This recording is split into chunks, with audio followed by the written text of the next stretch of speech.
Boom. Swish. Here we are. Hey, Good folks. to be back. We might be drunk. We're here. We're queer. You go hard this weekend?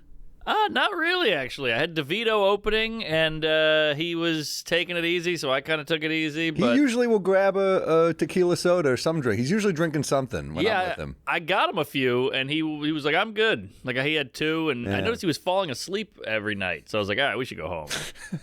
And when you guys started doing this one, I'm like, he's the driver, too. God damn it. Yeah. Damn. We had a great weekend in Canada. Where'd you hit? We did Halifax. Hidden gem. Wow, I don't think I've ever been. Great town. It's one of those towns like, thanks for coming. Nobody comes here. Cute beach town, lobster, water, great. I heard it's great. Great. And it's like an hour and a half flight. It's totally doable. Like, this should be more comedy. Nova Scotia. Get that's it. That salmon, baby. New Canada. Or New Scotland is what that means. And, yeah, look at that. Just, like, beautiful riverfront views. That looks like Portland, views. Maine. That's insane. It's very similar to Maine without the heroin. There's got to be some heroin in Halifax. Probably a little heroin. A little heroin. Like, in Portland, Maine, it's fucking dicey, dude. And the booze. Oh, my God. Yeah, Maine is hillbilly north. It's Not to mention, they're like lobster Hitler out there. It's like literally just like every fucking block, they're rounding them up. It's crazy. That's true. They're like, we got them here. You're like, all right, Jesus Christ. Yeah, that's true. It's a genocide. Yeah, they're dumping them in the little fucking, and they're making merch out of it. Oh, yeah. Not only are they dumping them in, but they're merchant every store is like, get a lobster t-shirt too. And yeah, that's aren't true. we rubbing it in? And you pick your lobster to eat, which is also pretty brutal. That was a great Richard Jenny joke. You know the joke I'm talking about? Where you go to the seafood restaurant and you see the tank full of lobsters and they all have that same look like, any word from the governor? Mm-hmm. It's a great bit. Oh, that's great. Richard Jenny was great. He was underrated. Killer. So funny, dude. Check out is it Platypus? All his shit's great, dude. Platypus. I mean, I listened to an album recently and it was like, his opening line was great too. It was like, I have a easy job. Not the easiest job. It's pretty easy. Easiest job. It was when Michael Jackson was in the trial. The lawyer against Michael Jackson. That guy, all he has to do is go up against MJ and create reasonable doubt. I'm paraphrasing. I'm butchering the wording, but like, great open. Just like, get right into it. Yeah. I told you my favorite. Every time I try to bang my wife in the ass, she turns into Elvis. Ho! Hey! Ho! Thank you very much. He was an underrated comic, man. He did commentary, and he was silly, and he had huge act outs and great takes. He was great. Yeah, he was solid. And it was like he had like a bit of Carlin where it was written, and it was like the word choice was important, but then it was also like great performer. Great. A little Robin Williams too. Yeah, you know? definitely. He was like well-rounded. Yeah, killed himself. Fucking terrible. Brooklyn guy. Don't shoot. Yeah, I heard a story actually from my buddy who worked a club back in the day. It was like he was convinced a guy in Brooklyn and the mob wanted to kill him. And it was like going on for years, and they had to do like a sit down and all that. I mean, it's fucking weird. Whoa. Wait, what was his real name? Go up. Real name, Richard John Colangelo. Colangelo. I did not know that. He's super whoppy. Maybe that's why the mob hated him. Well, he must have made fun of someone or something. Yeah. So Halifax, was that it, or do you go all over Canada? Halifax was great, and then we went to Ottawa, which, you think... It's a great fucking comedy city. Great town! They fucking laugh. I know! I had one of the best sets of my life in Ottawa. Really? I was opening for Schumer back in the day in the arena there, and I just fucking eviscerated. It was like one of those where I was like, I can't believe how hard they're laughing. It's great. You're like, Ottawa, it's very unassuming. It's their capital. It's like their DC. So it's a lot of smart people. A lot of smart people, beautiful buildings, big architect, the Parliament building, and all that shit. Their hockey team's the Ottawa Senators. There you go. They're the Senators. Weird, not a very scary team. Like, they're going to get rid of abortion. Like, what is a senator? That's no good. Or, the abolitionists. Yeah. They're coming to town this week. My son is gay. I'm mad. So, so Ottawa was unreal. We did some big room, and we were late. I actually took us to the wrong theater with an Uber, and I was like, why would my agent put us in this hotel 20 minutes away from the theater, this fucking idiot, da-da-da. And I get there, I'm like, hey, I'm here, to the tour manager. He's like, yeah, where are you? We're starting in like 10 minutes. I'm like, I'm outside. He's like, where? And I sent him a pin, and he's like, here's another pin. The theater was next to the hotel. Yeah. So we had to take an Uber all the way back, and DeVito had to just run on stage. And it was one of those where we got there, and he was like, holy shit, what is this room? And it was just it was the National Arts Center in Ottawa, and boy, was it a hot crowd. It is a fucking hot. It's a hot comedy city. It is. And then we went to Absolute Comedy Club after. You're fucking savage. Oh yeah. Well, Sean Murphy's like, it's the best club in Canada. It's amazing. They used to say you go there to make a tape. Yes. Was you go to Absolute, or you tape, or what was the one in Boston? Comedy Studio. Comedy They Studio. were like, you go there. I got my first late nights at a Comedy Studio because they're like, go up there, everything kills. Cambridge. Just go clean. Yes. That was a smart crowd. I think did John Fish do an album? He did, yeah. You know, it's supposed to be a great club. I always wanted to work there back in the day. So did I. I heard all these rumors. Some people wouldn't take the tapes because they were so hot. Dude, we were literally, that's how old we were. We were sending like DVDs. DVDs, yeah. Remember that? Oh, of course, sure. You put it in a little envelope. You young kids, you just copy and paste a link. You don't know how good you have it. We went to the post office. Yes, you had to drop it in a box. So, yeah, that was the whole thing. But, yeah, Killer Club did a set there, and everybody was very nice, and then we got drunk and went home. I love it. Do you drive back or fly? Fly, yeah, you got to fly. Dude, I was out with Sandler all weekend doing, like, arenas. It was fun as hell. It's, like, crazy. Sandler. Yeah, crazy tour to be a part of. I've been out with him a few times before. It's always, like, it's what you expect. It's like a massive version of how I try to tour, where it's like you play basketball during the day, but you know we're traveling and like there's SUVs everywhere, private jets. Wow, it's like summer camp. Summer camp, but it's like great crew. It's like Kevin Nealon is out, Kevin James. Like, yeah, it's fun as hell. Wow. Fortune Feimster came on some of the dates. I saw that. She's awesome. She's the best. And dude, it's like steakhouse every night. Oh my god! Which is like first couple nights you're like, this is great. By night 3 you're like, I'm gonna get fucked. I'm gonna feel like sick from all this. Yeah. Kind of a champagne problem here. Sure. But we get the meat sweats. I made one faux pas. Uh-oh. We're in the arena before the show, and my green room's like really far away, so we're all just like hanging out, watching sports, watching the Yankees game, and Sandler's going on like 10, and I'm like, kind of have to take a shit. Oh boy. Should I poop in his green room? Is that a bad move? Mine's really far away, and I was like, it'll be a quick shit. I'll be in and out. This is bold. I shouldn't have done it. I had a drink in me. I was like, what am I thinking? Oh my god. I went in the green room bathroom. It was not a good shit. It was a red meat and whiskey shit. Oh. And it came out not well. I was like, it's bad when you're like, this smells bad.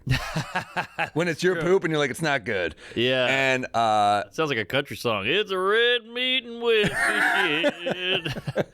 Oh man. I go out and I was like, whatever. He's going on 5. He's not going to go in the bathroom.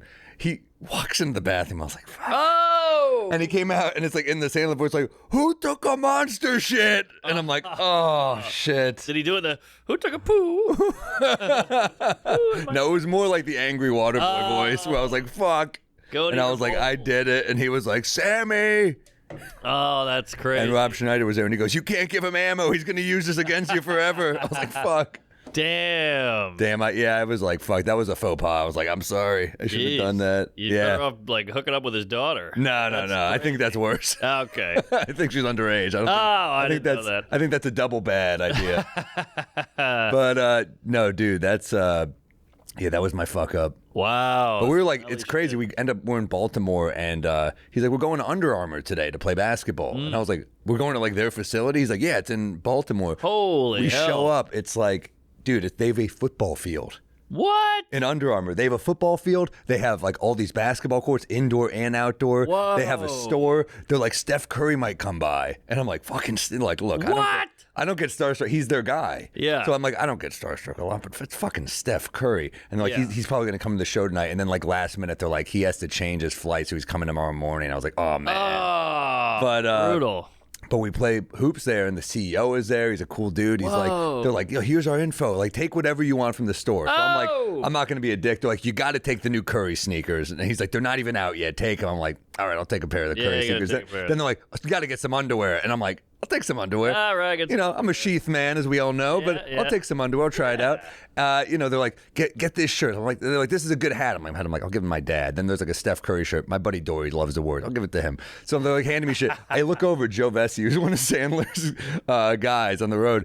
He's like 4 bags full of shit. Oh, you can't do that. And he was like, "Oh, what? I have a problem." I was like, but I was cracking up. He left with like 4 pairs of sneakers. I got a couple things, but dude, Under Armour makes great shit. Great shit. I was like, this is like, it's, you know what's cool is when the clothes are like, there's like a technology to it. Yes. Where you're like, oh my god, there's like their hats, fibers or whatever. Dude, they have these hats that you can like smush up and they don't wrinkle. Whoa. I love shit like that. So it's like for travel. Yeah. Yeah, exactly. My hat gets smushed in my bag. Dude, it was sick. Wow, and the story of Under Armour is pretty crazy. I have a big fascination with like entrepreneur people who start shit, and it's just a guy who started it. Nobody believed in him, and then athletes started wearing it. Like, kind of just they thought it was the best. Like LeBron loved it, and then it just blew up. Yeah, and Curry went with it they got Curry. Oh, that's right. Yeah. And they got De'Aaron Fox. They got some guys. Yeah, he was a coach. He was like a coach, and he's like, this material isn't good enough, and he made his own, and then it worked. He left for a while and came back. Yeah, we were hanging with Kevin. He was cool as hell, man. Wow. So, that was fun.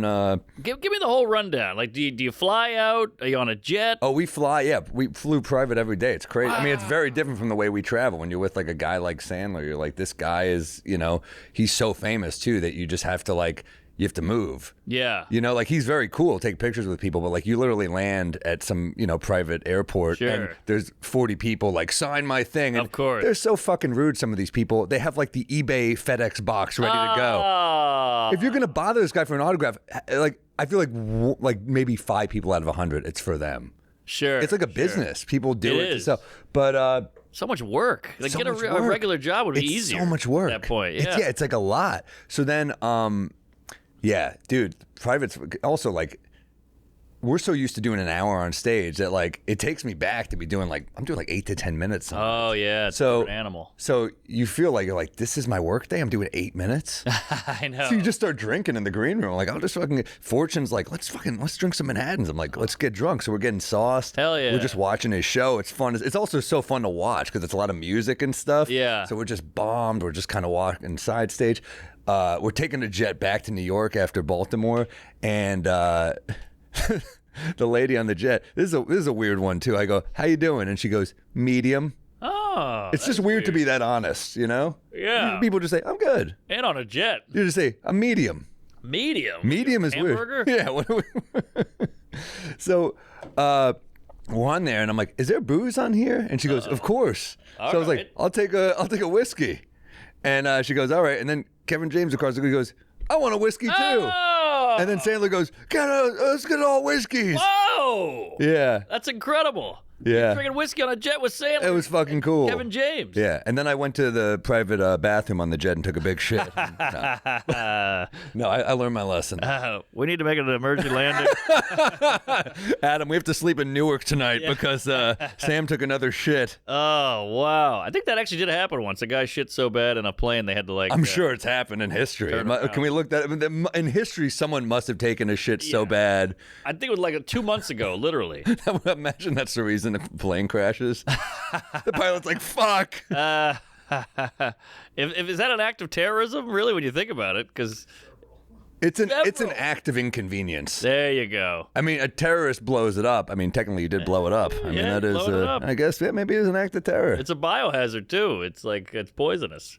And how about when they break down and like the smell just travels? That's a bad one. Oh yeah, that's because they all know who did it. They're all looking at the guy who was in there too long. Right. It's not a hard case to solve. Look at that, August 2025. There we go. Wow. That's a bad shit. Now, does it shoot out of the plane, or is that a myth? I've had this talk with people because I remember I did Chelsea Handler's podcast and she was like mocking me for. Or no, it was Trevor Noah's mocking me. Okay. He was mocking me because he was like, "You think it goes into the sky?" And I was like, "I don't know. I just figured." And he's like, "Of course it doesn't. It could go over the ocean." I thought that was our revenge on the birds. We poop back on them. That's true.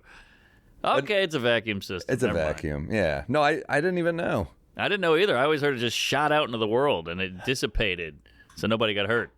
ChatGPT is going to make kids either way smarter or way dumber. I don't know. I think dumber. They'll have the information, but they won't be able to think of it themselves. Retain. That's the word. Retain. That's big. My fat aunt would always say, "I retain water," which I always thought was hilarious as a kid. Like that just means you have bad hips. Yeah, you're eating cupcakes as we speak, and you're like, "It's water. It's all water." Yeah, water. Drink water. See how you feel great when you drink a lot of water. Of course, you're hydrated. Yeah, I mean, you ever just like wait like a few hours when you don't eat breakfast immediately and you just pound water? Oh, it's great. You can feel it like flow through you. I do it like once a year, but it's good. It's a good feeling. Jeff Foxworthy had a great line. His ex-wife or somebody be like, "I'm not fat. I retain water." And he goes, "So does a Hoover Dam." Oh, that's his good. big joke. That's a good one. He had a couple bangers. Yo, Like, yo. Hey, Here we go. But yeah, how'd the weekend end up? Great. You end up getting home. It's great to get home night of. That's a beautiful thing. Sit right here. We did some Sandler weekend. Yeah, we did some Jet, dates on the and it's On so the jet, huh? I was ready. I thought they were going to spend the night in Baltimore, so I was like, I'll just like try to get a late train or bus, or car back. But then they were like, no, we're flying to New York, and I was like, fucking beautiful. Nothing better. Yeah, the quick flip. You get there, do the show, be right back in your bed the same day. Quick flip. I'm using that. I didn't even know the concept of private jets and comedy because it was such an athletic thing to me. Right. I was like, Totally. oh, these are athletes. And then I opened for Ron White one time and made an ass of myself. You ever like open for a big wig? Like when you're newer, I literally made an ass out of myself this and you weekend. try to like chum it up with them like they're just a fucking regular road guy. I opened for Ron White and strike one, I come up to him in the green room. I go, hey man, let me know if you need a ride to the airport in the morning. That's not so bad. That's kind of Yeah, that's just endearing. polite. Then I go, he goes, I'm leaving tonight, Roy. And it's Huntsville. I'm like, we're fucking Alabama, bitch. There's no flight at 10:30. I go, who you flying? Roy, I have a plane. And I just tiptoed out the fucking green room. But how the fuck should we know this stuff? You don't know. Not at That's year rarefied 3. air. Year 3, the idea of like the Kings of Comedy toured on a jet, but I didn't know that. It's also very new for comedy, I feel like. Oh yeah. That's how Ron got. But you'd have to have him on the podcast. It's his story to tell. But that when he got arrested for weed or something, he had a mix-up with some weed and like a pilot. Like he landed and there was weed on the plane, and he says that like somebody on his team. I'm not sure if it was the pilot for sure, but he says somebody basically tipped the feds off that. The feds? Yeah, well, it's federal. You're crossing state, whatever the fuck. That's fucking drugs. That's crazy. But that's back when weed was still the devil. And the devil's grass. Yeah, he did good for himself. I respect Ron White so much, bro. Oh, he's he's a classic. He still grinds in like shit rooms. Like he'll just go up in random spots in L.A. I saw him do Mo Better Mondays What? in L.A., which is like the blackest. He did Mo Better Mondays. It was either the same week or the week after DJ Drama got arrested for like all of the mixtape, whatever. Oh yeah, fuck. yeah. And so the room was just extra black. If that makes sense. Sure. Crushed. We did Mo Better Rush. Mondays. Yeah, with and Ruby Tuesdays. We did every black show. Ruby and Tuesdays. Yeah, Ruby Tuesdays. We did Trippin' every on black. Tuesdays, We did chocolate Sundays. We did every night of the week. Did all of them. Yeah. We did Sad Thursdays. We bombed every show, Mark. Yeah, it was bad. They don't want to hear us run. We were running roast jokes, and they didn't want to hear that shit. Yeah, black people don't roast like that. Like the joke structure is not. It's just got to be this motherfucker right here. Versus, yeah, he went over here. In fact, he went over there. It's like, Exactly. nah, you can't do that. Well, you've seen the Doug Williams. Yeah, that was Classic. rough. Yeah, the Jamie with Jamie Foxx Foxx. thing. That is So- my biggest nightmare is that. Yeah, so it was we not did. good. We did a talk with the Hollywood Reporter, these stand-ups, and Jamie Foxx was on the round table, and I asked him about it. They took it out and I wish the Hollywood Reporter had left it in because I was like, he never talks on the record about what happened that night. But Jamie says that Doug was real braggadocious backstage. So it's like they make him look like this. And Doug was a very established stand-up. He was hosting a show on the network. That's why he was there in the first didn't know place. that. But apparently, Doug had been talking a lot of shit backstage. So then when it came time to actually go out there and roast and the jokes weren't working, Jamie's shit was low-key a clapback to some stuff that happened off camera. And they kind of play like, oh man, Doug wasn't funny, and then Jamie just went for the jugular because Jamie's a killer. But I really feel like Jamie was just like, no, I'm going to get my lick back. Well, that for those of you who don't know what we're talking about, Doug Williams is doing a roast, and Jamie Foxx, he takes the mic. No, his mic is still live. His mic's still live, rather. While Doug is my at point the is he dais. takes over. He starts talking. He starts talking through his set, which I was like, I always thought was kind of a. I understand it's a clapback, but like I think you gotta let the roaster have the floor, even if they're bombing. I think that's for the bomber to get out of, though. I think because we've seen people bomb and then kind of get out of it. I think it's kind of a. I respect Jamie Foxx. I think he's insanely talented. I just thought it was kind of like a. And I don't know the history, but it's kind of a. It's kind of a dirty move Legendary. a little bit. It was. And it was peak Jamie too. Yeah, peak, exactly. So he was he had an arrogance about him. But I say that to say what Jamie did to Doug was not unprovoked. Okay. That makes. Whether or not I mean, it's justified. I would hope. It was not unprovoked. And I say that with respect to Doug. Doug is one of my Alabama comedy OGs. He's from Montgomery. Yeah. But it was one of those things where it's like, I get why even if that wasn't what you should have done, but it was a roast of Emmitt Smith. Doug goes up. Some of the jokes aren't hitting. And Jamie just starts pretending to be his conscience, which is what every comedian has when you're bombing. You're thinking to yourself the whole time. Exactly. I just did another joke that didn't work. Maybe I should wrap it up. Like it was. It was pretty bad. To the blind eye, we just thought he was being a dick because it was the big star versus the that's kind of how I read it too. Yeah. But nah. They said okay, and this is Jamie Foxx's word. Doug was backstage talking cash shit, and was like, "Yeah, I'm gonna get out there and I'm gonna kill everybody. It's gonna be," which is what you're supposed to say at a roast. That's not what I say. Dick Gregory's there. Yeah. Oh, that's gotta hurt. Yeah. I just don't know if like black roasts could be done the same as like they do like the mainstream. What do you mean? Netflix and all of that. I would love to see that. Why do you think there's a difference? Because I have noticed that black audiences don't respond the same way to like what we I don't know if it's the black audience, but I don't know if you could organize a situation for any black celebrity to just sit there while other black celebrities just belittle him. And the idea of get him back and I roast out of love, it would have to legitimately be people out of love. Like you boys are closer to this Flavor shit than me. Flav took it well. Yeah, but Flav knows he's a caricature. Like he plays it. He fucking He had his fucking horns on his head. eats while holding a piece of chicken. Like he doesn't care. Yeah. I thought that was just his lunch. I didn't know. Tell me if this is true, but I heard that part of the whole someone who isn't necessarily a friend of the roastee being acceptable to roast that person started because none of Chevy Chase's friends would come do the Chevy Chase roast, which was either the first or one of the first Comedy Central roasts. Mm-hmm. Apparently heavily edited. Because I remember seeing that on TV, and I was like, well, I mean, Mark Maron killed, but he only did 2 minutes. Right. You see Todd Barry, he killed 2 minutes. Right. Greg Giraldo killed 1:30. Like, it was the weirdest thing to be like, wow, they really cut this down. But And they used a lot of comics that he didn't know. man, Correct. But supposedly because they had no choice, but it still got ratings. So then Comedy Central was like, well, fuck it. If but it public felt doesn't care. It felt.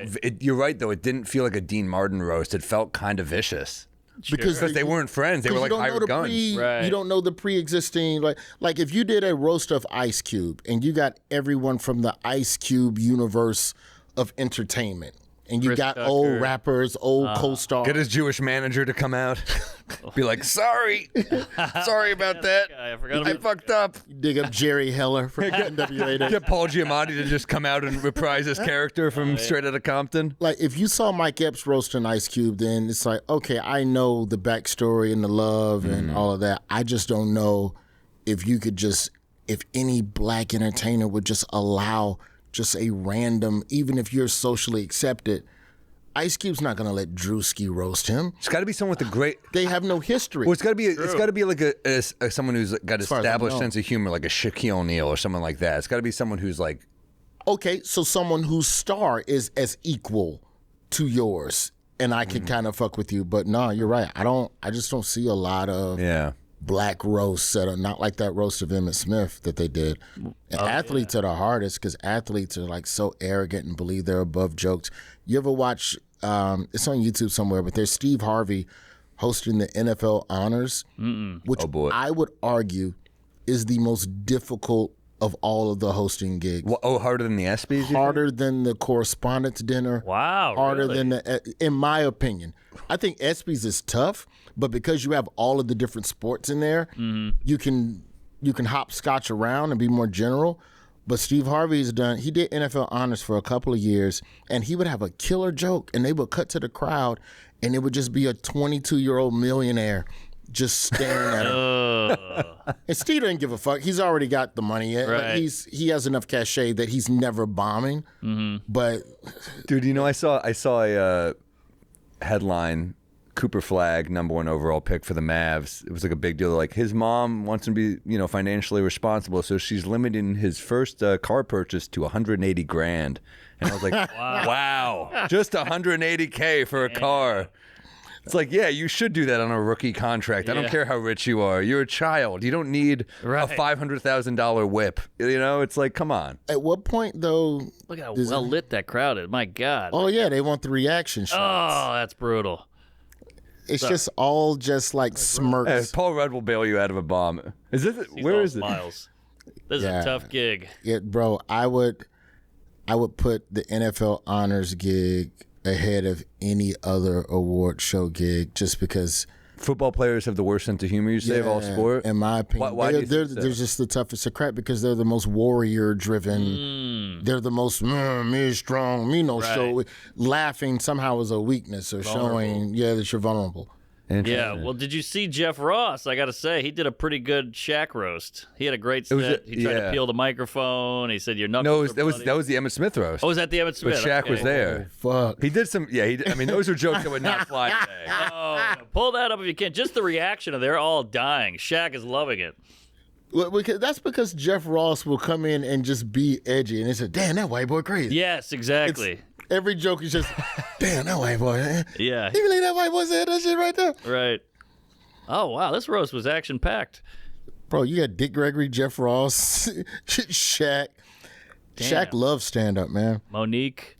Yeah, he used to have a stand-up show, didn't he? Yeah, he had... No audio there? What is Jamie Foxx He doing? said such a good line that Fox did the Triple If H. he just wore a priest collar, he wouldn't have these problems today. A little pedo joke, all right. Yeah. The white guy slot on the black show is money. It's that is a pressure, great though. spot. It is. Basically two reasons. First reason is I'm a big, big fan of yours. Second reason is Shaq sent me a beautiful letter saying he wanted me to come and it was for charity. And I knew it was really from Shaq because it was signed S-H-A-C-K. Shaq is a fucking national I love treasure. Shaq. Shaq, man, you look good. You look good. Congratulations. Your knuckles look scraped. Did you walk here? Jesus Christ. He doesn't even flinch. There's no anger. That is fucking...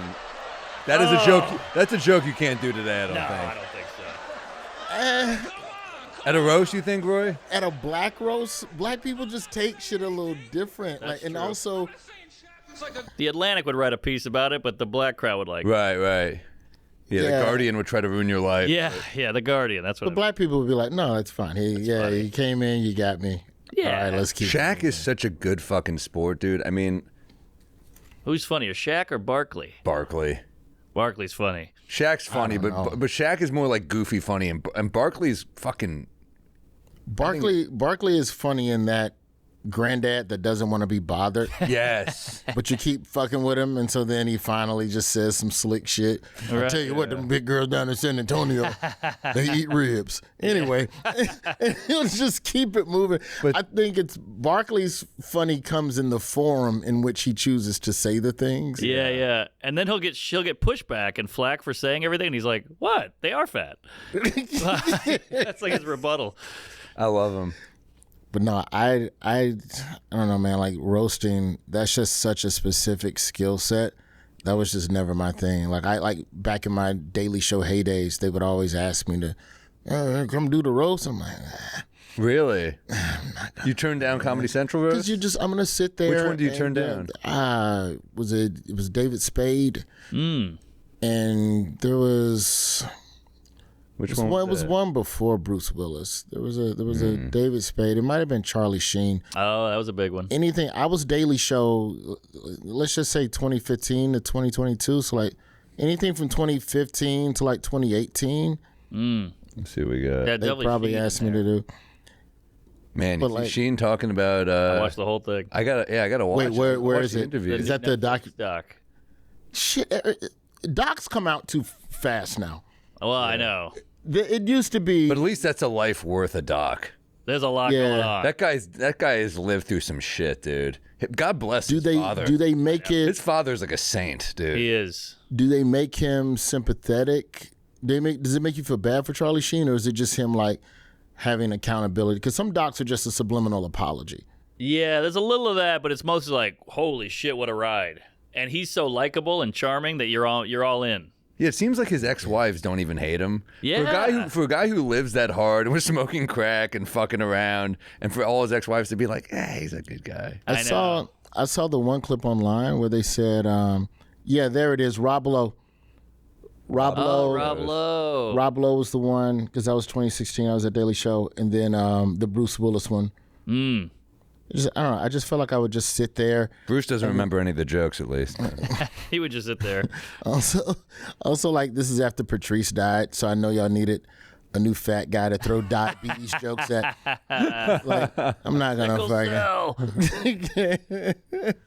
Yeah, no, that's Yeah, look at that. Lil Rel was the only black person. I was like, nah, you're not finna sit me here I don't even remember Rel on it. and Don't say. fucking hit me with all it. Like, no. And like that's just such a random cast of people, all respectful, all respected resumes, but I just don't know if you could set up a lineup that random for somebody black in esteem. You're not gonna roast Bruce Willis, who's a black action, the Wesley Snipes. tech. Who you gonna say? But okay, but what 10 black people that he won't get up and punch in the fucking face because you don't know me enough to make that joke? Right. And the people who know him, But you are gonna signed come up for a roast. You kind of got to, if you sign up, because I heard Netflix is like trying to put together another roast, and one of the people they really wanted was Will Smith, and I'm like, yeah, he's not really famous for taking jokes well. I don't know if you're aware. That's a good point. He's not the best. He seems like the type that would, you know what, that would be smart for Will Smith to do though. That's true. Show he can take it now. Yeah, But but you know, they're but gonna you're go gonna be there. looking over the whole after every joke. You're gonna be like looking over. Yeah. Like, is he pissed? If Jada's there, that would change everything. Yeah, they Yeah. would go. Well, do you think she would allow would. that shit? No. Literally every joke would be about how she's a whore and he's gay. That's every joke. Yeah, and your kids are weird. Or, like they'll find every Yeah. nerve to hit him with. But if he sat there and took that shit, it would be like Takes a bunch of Valium right before, just make him comatose. ayahuasca out. This isn't the right comparison, but if Will Smith did a Netflix roast in the spirit of, hey, you know, come get tarred and feathered and come on back into the fold of society, it would be similar to when Steve Ranazizi did Roast Battle. He In a battled. sense, Yeah. in the sense of, granted, Ranazizi was not In the persona sense non that grata it with won't the really public. work. Right. You don't think it worked? A little bit. I don't know. Well, with the I don't comedy think- community I think or with the public I think at large? comics are fine with it. I think it don't was, care. but I think it's more like I think in the grand scheme of things. No, I don't think it. He was bigger before. I think that was. So it's kind of like a D'Elia thing where you were bigger before the thing happens, and then whatever Chris happens is still on the side. sells a lot of tickets on the road, doesn't he? Yeah, he still sells, but I mean, in terms of the zeitgeisty part, he's built his audience, so I mean, he's got that. But I wonder though, like with Ranazizi at that time, I mean, since you were there, I always felt like in the comedy community, I saw it as, okay, well, he owned it. So whatever finger wag. I mean, granted, considering you think about what a scandal is now, if the Ranazizi shit happened today, it wouldn't even be a fucking thing. Like, no. In fact, you could lean into that shit and sell more tickets. There was something weird about that too. Is like the way you plan those pieces, those hit pieces. Like the New York Times were like, "We'll have it come out the day of his special." Yeah. In comedy, you know what I mean? They're like, "You got to pull the special now." It's kind of like the Hassan Minhaj Right. Daily Show, which was the week before the writer strike ended, and they were going to announce him as host or whatever. Oh wow. So, like, It's big game hunting. We can get him. We'll get him. Take Well, him it's out. literally the last thing the journalists have now. That's all they. I mean, that's like they're like the days of Edward R. Murrow are gone. So they're like, what do we have? And we could take this dude down. Yeah, We got Barry Weiss. Yeah, Pablo Torre. Seems like Pablo Torre's on. If he fucking goes after Brunson, dude. So help me God, Pablo, you fucking step back. Everybody likes Pablo till he goes after their team. Yeah, I remember. This is a random name drop, but I'm friends with Ruben Studdard, one of the old school American Idol. How's he doing? He's from Birmingham. He's straight. He tours and like he makes a fuck ton of money overseas. It looks good. Wait. Yeah, Rube. Wow. Rube slimmed up on y'all. He was the first. Rube got a wife. She cooked good for him. He got a child to live for. Oh. His life is good, man. Good dude. Yeah, great dude. Great man. voice. And so he was touring with Clay Aiken for a minute. They were doing like a 2-man thing for a while, a couple years ago, but now he's just touring solo. But Rube and I got to talking about that first season of American Idol. Do you remember this girl named Frenchie? No. There was a contestant named Frenchie in season 1, and they kicked her off the show because somebody found a nude picture of her. It'd be the equivalent, and it's like, and it was a huge scandal. Like What? O2, bitch. Oh, yeah. They was like, oh no, can you believe? Yeah. Wow. Topless. And later that year on the Super Bowl, Janet Jackson whipped out her tit. Yeah, disqualified early in the season due to topless photos found earlier in her career. That is Meanwhile, pretty fucked Catch up. Me Outside Girl is the #1 OnlyFans. Hawk tours and all of that shit. Yeah, right. Yeah, I suck dick. Download my podcast. Like, But what happened to her though? it's wild. Because it'll work for a minute, but is there staying power in that? I mean, But you're talking about staying power. Most people trying to hit a lick. Like the average American only makes $3 million before they die. yeah, no. So I just think four it's- if you want to get cute for inflation. Right. So if you can hit any type But that's a of lotto celebrity- ticket. That works for one. There's a lot of people that get stopped and say gnarly shit into a mic, and she won a lotto ticket with that. But I think he's And it didn't- saying the nudity would not get you. That would help your career now. No, I totally get the point you're making. I'm saying even in now, it works for a minute, but it's very rare that it works. It's short money. It's short money. Yeah. Yeah. But look at Monica Lewinsky. Her whole fucking character assassination, tarnished. She'd be a victim now. Yeah. She'd be a victim now. She was really mocked. She was young as fuck. Like she was kind of treated like the homewrecker and the piece of shit. Now but- you want to talk about some jokes? You go back and go, ugh. Those Leno monologues. Leno, yes. Leno was on her neck. Remember Rock's bit though when he goes, "This whole thing is Hillary's fault." Yeah. You know what type of man you have. She put the whole country in danger. You're the first lady. You got to be the first one on your knees to suck his That dick. Yeah. Applause and roar. That was a great bit though. They're like, yeah. That one holds up. That's Chappelle had a chunk on Monica. Oh, We'll be right. fuck. We'll be right back to suck that dick or whatever it was. Man, Monica Lewinsky, man, that was Oh, she could have sucked us into a utopia. That was it. Yeah, I just think it's interesting in how we retroactively try to cancel people for stuff we found, but we never try to like retroactively. I don't know, forgive is the word, but hey, that's a point. that's a great sorry point. about That's a that. great point. We shunned you. You showed your titties. Sorry about that. Come on back for season 30 of American Idol, Frenchie. Yeah. Well, it's hard to remove a scarlet letter, you know? Yeah. I mean, once it's on there, it's kind of like, it's like having a DUI charge, and it's still going to be on that Google top 10. Oh, Right. I know. 'Cause every time I go to Canada, they bring up the credit card from '98 that I stole. Damn. And it got worse, like, after the last election. Like, do y'all say the word Trump? Am I allowed to say the word Trump Please. or whatever? Sure. Help the But outgo. when Trump started, the transcription. when Trump started fucking with them tariffs and all that immigration shit, like, Canadian customs, like, I've never been grilled the way I've been grilled in the last, like, year just trying to get into that country Wow. over a credit card. How about getting back in? Is it easy to get back in It's though? a piece of cake They don't to mind. get back Getting in. back in, I made jokes. My tour manager was furious at me. We're going through security, and the guy recognized me. He goes, "Sam, how was Canada?" And I go, just some human trafficking." And my tour manager's like, "What the fuck are you doing? It's still customs, you idiot." But they all laughed. I was like, "All right, we're good." Yeah. They don't care on the way back. On the way back, you're good. The way in, you got to be a little bit like, "Oh, we'll be on our best." I think behavior." also with Right. Canada, though, it also matters what city you fly into.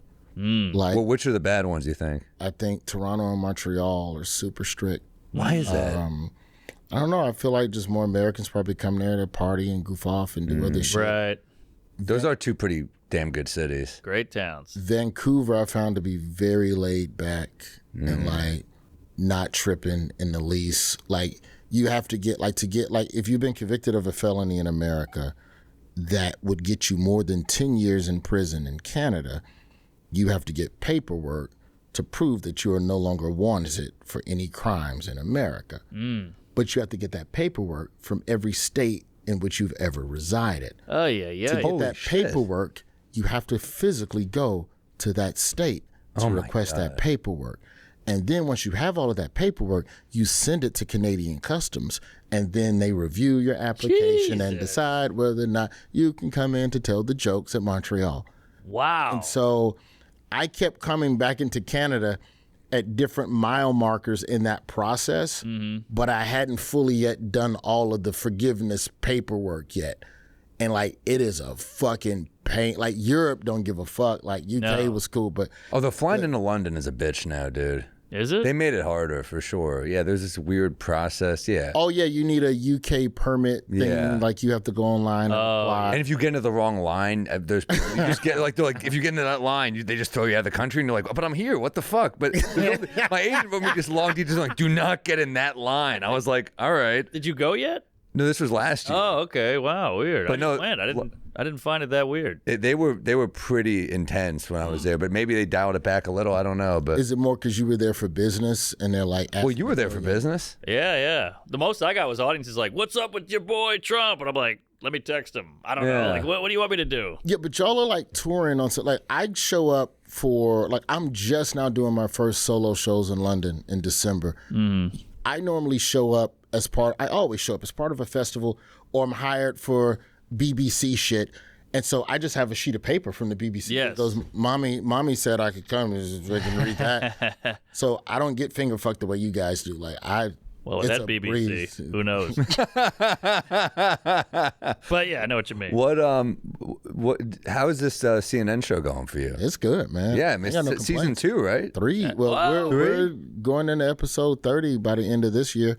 By the end of this run, you know, it's a remake of the British show, and that's why it's the British version's been running for 30 years. They love a panel show in England. Yeah, that's why we were nervous about this shit even working. But I'd already quit Daily Show, so I'm like, shit, may as well try it. Was there any fear leaving the Daily Show, or were you kind of like, I've done my time there, I'm good? No, there was no fear. Yeah. It's a comic, you know, like every 7-8 years you have to evolve or change or whatever.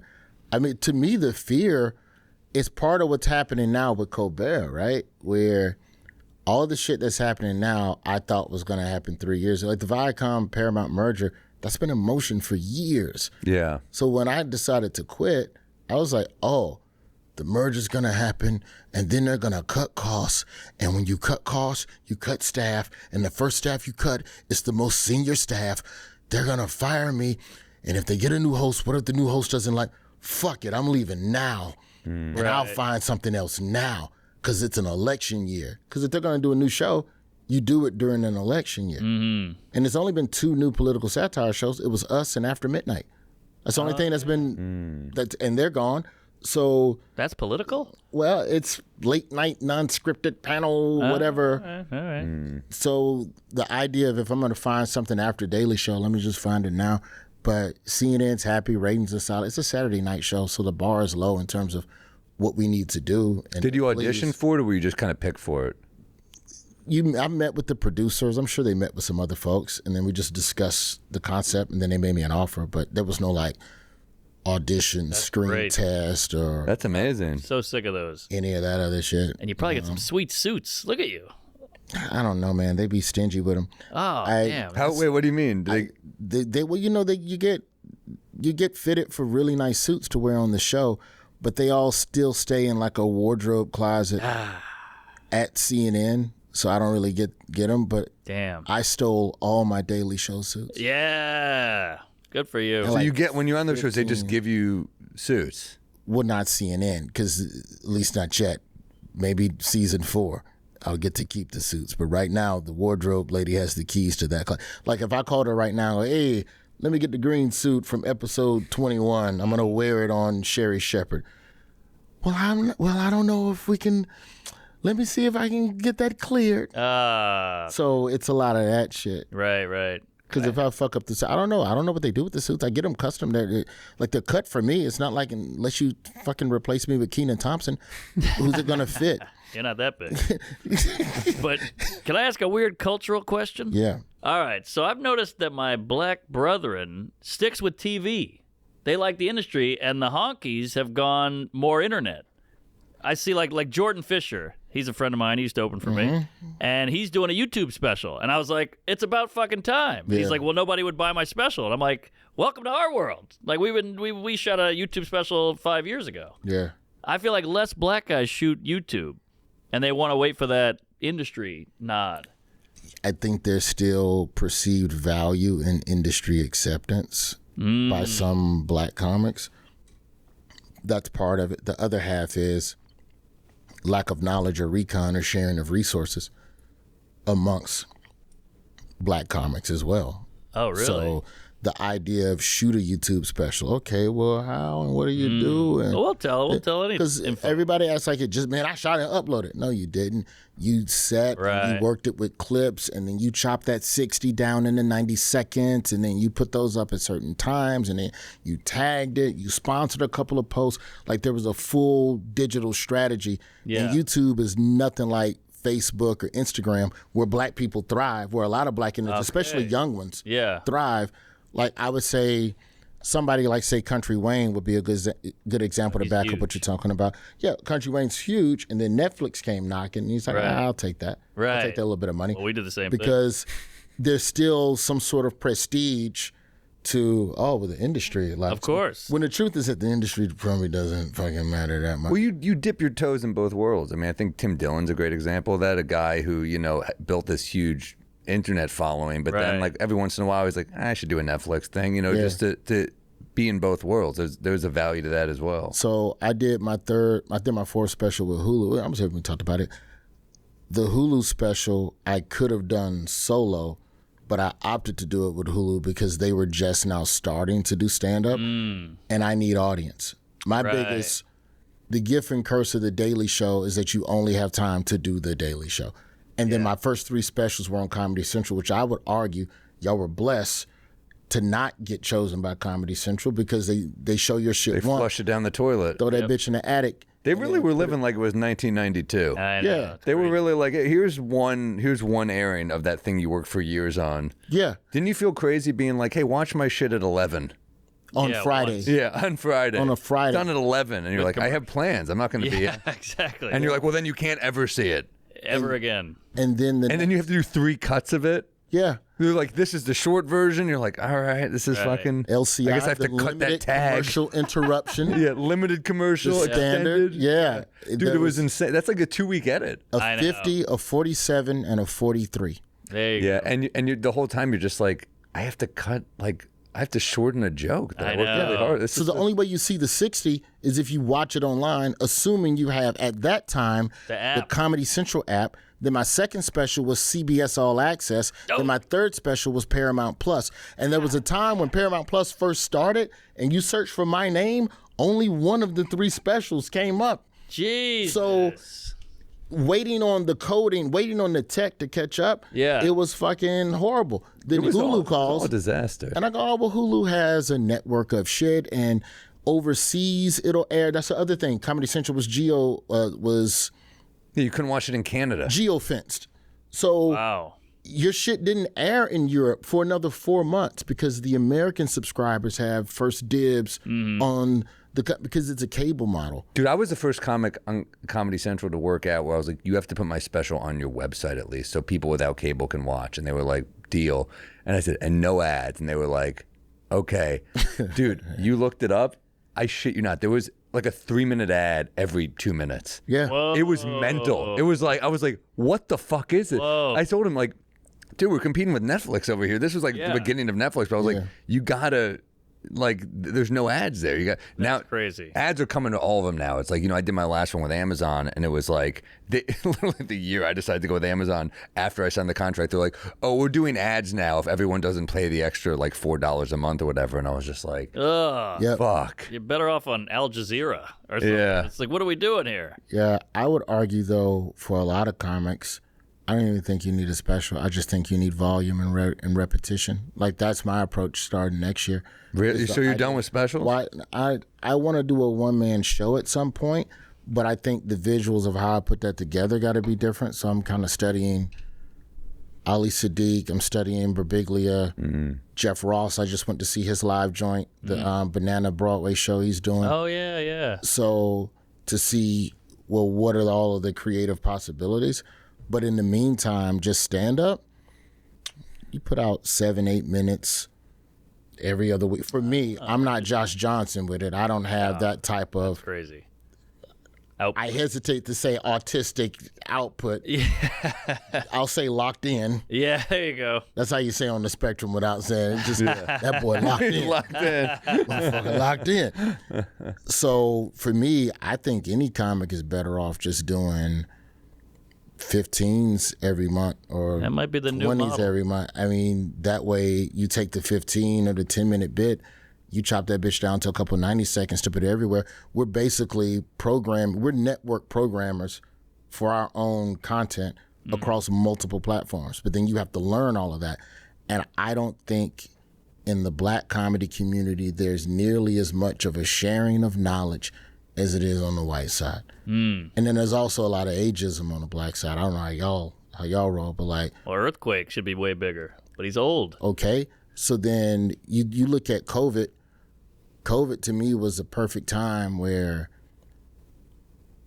older black comics, and you correct me if white comics was doing this shit too, but in the black comedy community, there was a lot of older black comics who have been talking mad shit about the Instagram niggas and all the Facebook cats and all they're doing it too. Okay. And so then that fucking pandemic hit and you had to sit your ass down. Now all of a sudden you all right with doing a little selfie camera. You should have been here with it.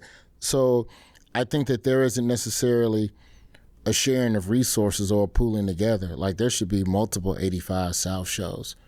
Ryan Davis, forgive me, Ryan, for not remembering the podcast you were on, but he was talking about the fact that there's beef in black comedy and there's so few black comics. And then y'all have the audacity to beef, which is why there'll never be another Harlem Nights.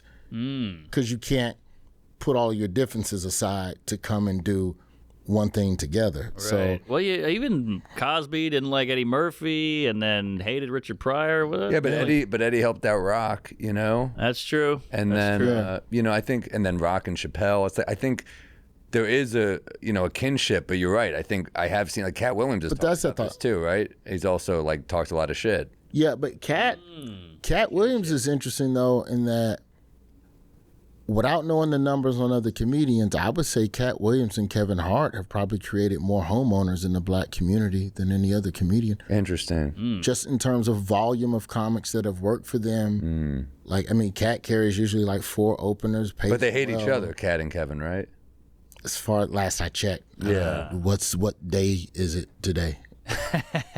Some days they're at peace, the next day Mike Epps, and then it's always you thought like the they Middle brokered East. You never know. Yeah, you thought they brokered a truce, and then someone throws a missile at another camp. Right. I don't know, man. I hate it, but I try to talk to the youngins to figure out what they're doing, what their outlook is on the shit, because you got to grow it. Because at the end of the day, I mean, CNN's a blessing, but all this shit can get snatched from you. I know. Man. And that's what That's why the internet. That's why I put like Ali Sadiq you mentioned and Josh Johnson, 2 guys on YouTube, 2 guys killing it. Yeah. So you meet like you talk to Ian Laura. I'm like, get a pod going. Do a YouTube. He does a pod, doesn't he? I don't think he does. I think he does. Oh shit.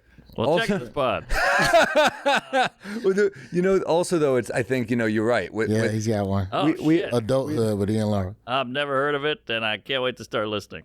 Well, I love Ian. So I anyway, do too. I'm saying he's an industry guy. He's waiting for HBO Spanish or he's doing other stuff. I mean, look, it's a grind, man. It's a grind, but that's why we do have to kind of have each other's backs because you see the specials. I think you're right are going to go down and down each year because at a certain point, it's going to be like comedy movies where it's like, they're like, we got a backlog. We're good. We don't need, like, why are they not making comedy movies? It's like when Rainn Wilson was here. People are watching The Office still. Right. They'll rewatch a Segura special or something. Right. We don't need to buy this many. Like, they'll buy them still, but not at the same clip, I don't think. And so you do have to help each other because the internet's not going anywhere. We can keep putting out clips, specials. I'm still kind of married to the idea of specials. I like working towards something that at the end of the tour, after you hit everywhere, you hone it, you make it better as you go, and then here it is, and you present that, and you have a body of work, and it lives where forever. You present it is where the rules now change, right? And so if you're waiting for industry to choose you, you got to have an audience first before they'll even consider you half of the fucking true. time. So you have to build audience, and so I feel like at Daily Show, there was a comfort. There's definitely a degree of comfort because every year I was basically on an overall deal with Comedy Central. So all my scripted shows, every script I sold, every movie I sold was through Paramount. And then I had Daily Show, and every time I re-up with Daily Show, you give me another special, and man, but nobody watched that one. But you paid me a little bit more for this one. So, all right, I'll stay with you, coach. Nobody really watched that one, but you paid me even more for this third one. I'll stay around. And you lose 8 years of audience traction because for whatever numbers, I guarantee you, whatever the fuck numbers my first special did, bitch, I'll tell you, it's public Nielsen. My second special was the highest rated premiere for a special at Comedy Central. And I think I did maybe a 0.7 share. Which is 700,000 people. Oh, that's good for cable. Good. That's fucking YouTube numbers. Yeah. That's but how do you know how many of those Friday people are like night, flipping the channel? But that's 0.7. Sleeping with the TV on. And let's just say DVR plus 3, which for the industry, for the folks who don't know the industry, they do ratings on how many people watch that night. And then within the next 3 days, how many people watch it in their DVR. DVR plus 3 for me was maybe a 0.9. So. But then what about like the first one? Can they watch like Father Figure? Is that on YouTube now? It's YouTube free now, but That's they could okay. That must help, though. But the numbers of my old specials on YouTube are higher than what they ever were cumulatively That's what I'm on saying. broadcast. Yeah, it's because it's easier to click a link than it is to set a fucking timer. Okay, so then I should have took fucking 30K and shot that bitch myself. And if I'd have shot that bitch myself in 2016, what the fuck would that number be by now?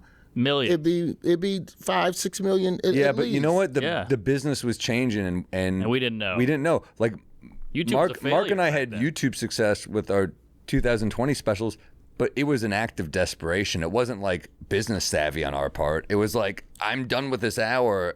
It's either this. But that's where the innovation comes, which is why, like, yes, I need to quit. I quit.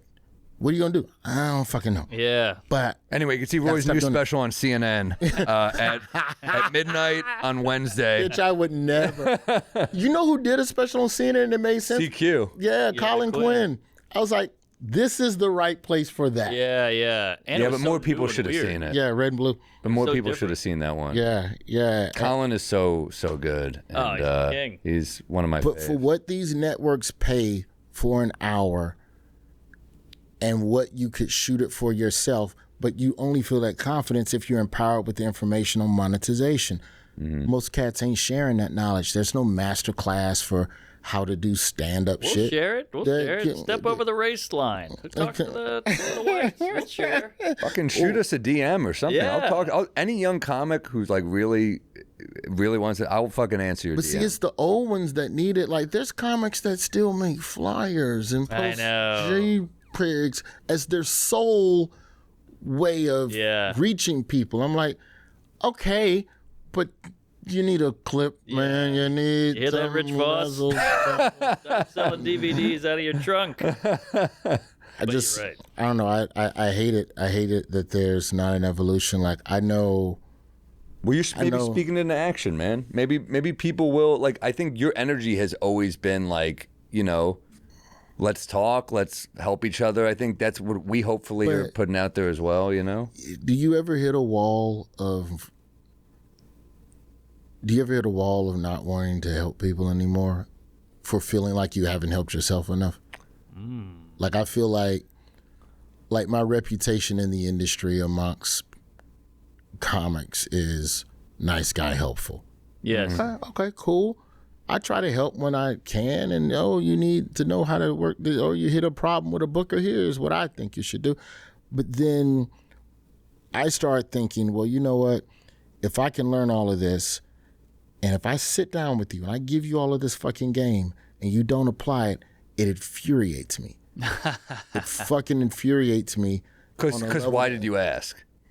I know what you mean, where it's like these people sometimes that they're like, hey, can I pick your brain? You're like, yeah, sure. And then they just kind of talk at you. Yeah. And I'm like, oh, you just wanted to complain. Yeah, so I have a day job and 2 dogs, so I can't really get out to open mics, but I still want to, how do I get a manager? And you're like, well, you got to write and get up and hone it and find a voice.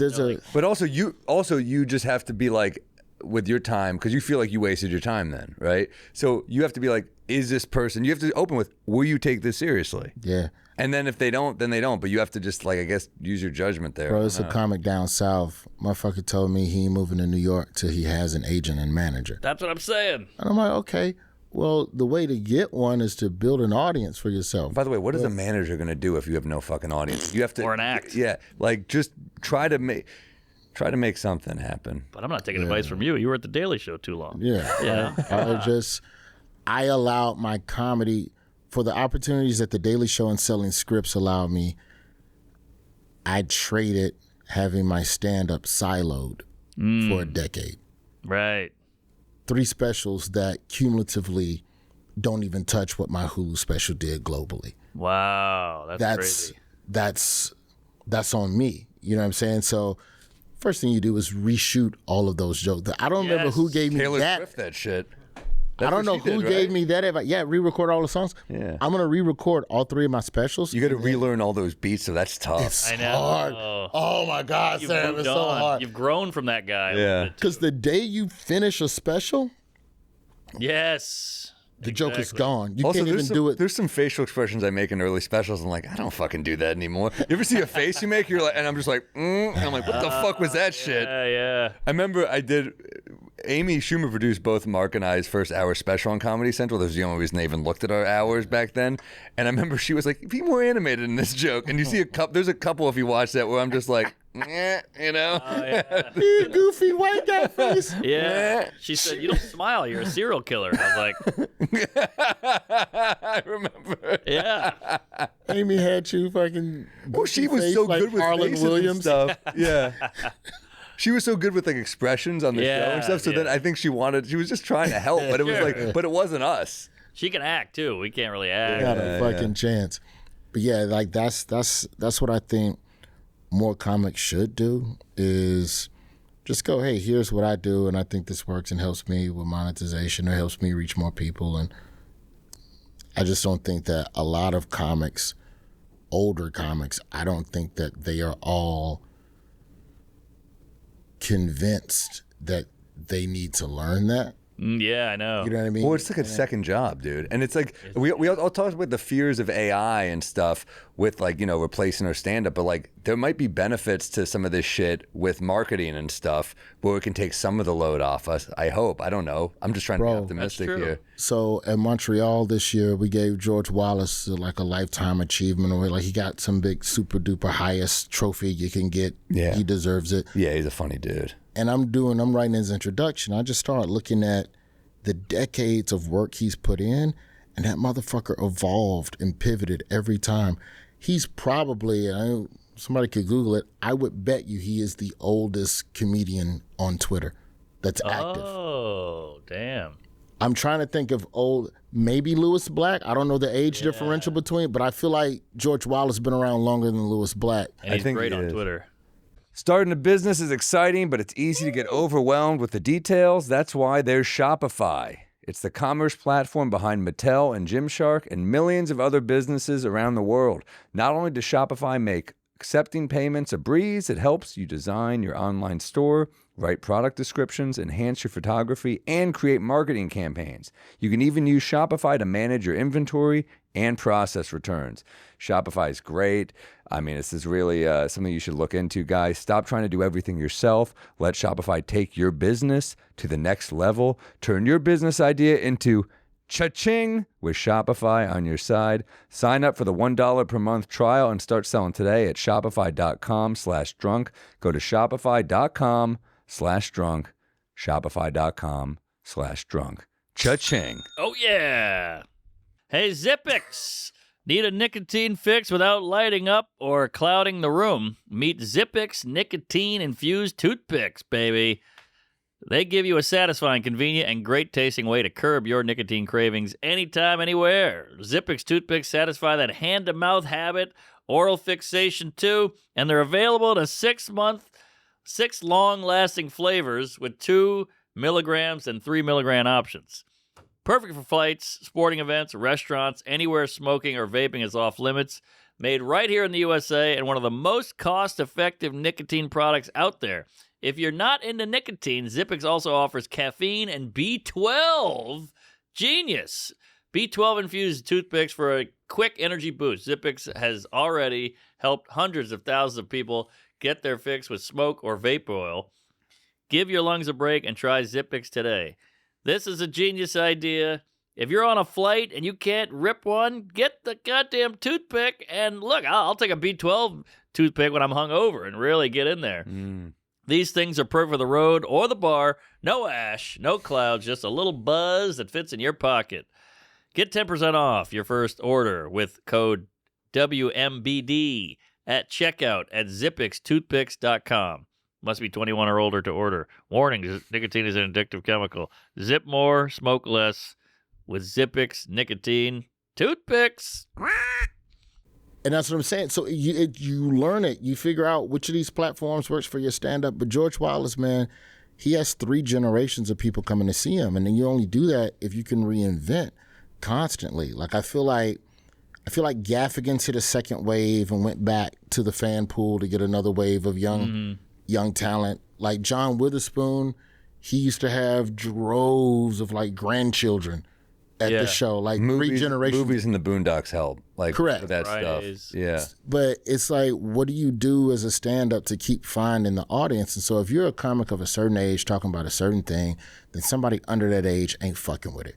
And if you outlive your audience, or you outlive your audience's desire to continue to go see live shit, if you put the floor at 60, maybe 65, unless you're the king of all the 65, like unless you're Seinfeld where everybody over 50 fucks with you, then you're losing. Like, because like when you're a comic and you're in your 30s, I would argue the swath of customers is probably 25 to 55.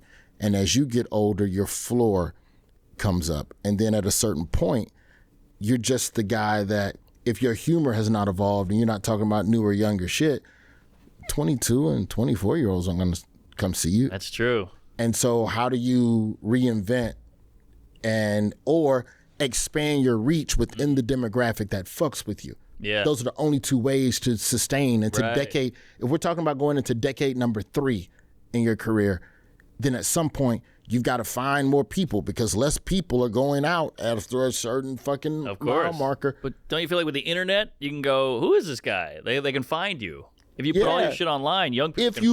If you put it out. Yes, that's what you got to do. You're not start making those TikToks where you're just like, I'm sad. You're still one of those faces. I'm sad. And then people are like, this guy's talking about mental health. I reach the young people. Right. Yeah, you just got to play a little fucking Chappell Roan over it. Yeah. I don't know, man. Find the shit you like to do, figure out the platform where it lives best, and do that shit over and over again. Yeah. Wash rinse. For sure. So, I don't know. But I do think that people, like, you find new people every day with like an old clip even. It'll be like, oh, who's this guy? Oh, yeah. Well, Seinfeld, I opened for him and he was like, thank God for comedians in cars. I don't know if I'd be relevant without it. I'm like, your show comes on 17 times a day. You're fine. You're going to be fine. It's a new thing. No, he had to reinvent. He had to find a new thing, man. And I wonder if he even knew that that's what he was doing when he did it, when he started it. That shit was a website. It was on like Crackle. Crackle was just some fuck off. Like, I'm not shitting on Crackle, but like this wasn't like, yeah, I'm gonna do it here, and then we're gonna get acquired, and we're gonna do 80. How the hell did Jerry not get a better network than Crackle? Maybe that's just shit. That's a good question. Funny or Die was still popping back then, right? Yeah. But it's also weird that, like, I mean, dude, I literally just thought of Crackle as like that Halloween candy. Remember that the shit? little one. That with Mr. Goodbar. Yes. And the Hershey's Dark. The red one. Yeah, Crackle, dude. Love Crackle. Chapter 7 bankruptcy for there you Crackle go. TV.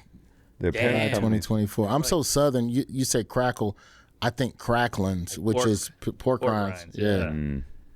Damn. Wow. Jarrett really slumming it with Crackle, but they probably gave him an ass load of money, and that's what. And people still watched it. There were no ads, right? You just clicked on I it. think Yeah. so. Yeah. And the episodes were only 10 minutes, so there was no science to it even being created to live anywhere but Crackle. Yeah. Like, he just didn't give a fuck, man. It was a weird show when it came out. Like, you're gonna be driving around. What? There's comedians and cars and coffee. Yeah, but he loves He just cars. did all It the was shit like a he way liked. to just like be like, oh, I like this shit. Exactly. Find what you love, find a place where it can live, and do it over and over again. Yeah. Then by the end of it, he's got Murphy on, Chappelle on, like all the big. I That won't Murphy name- one was good. Great That app. was a good app. I won't name names, but you can tell the episodes of Comedians in Cars where he doesn't give a fuck about who he's with. Oh yeah. And you can And then tell you're like, it's why did he an ask him industry, on? but I don't think he asked him. I feel like that was some Netflix, Book. like, hey, listen, we need to get this person in Right. there. Right. They're new and they're good. You'll like them. He's like, Aziz, what? Who's sorry? Yeah.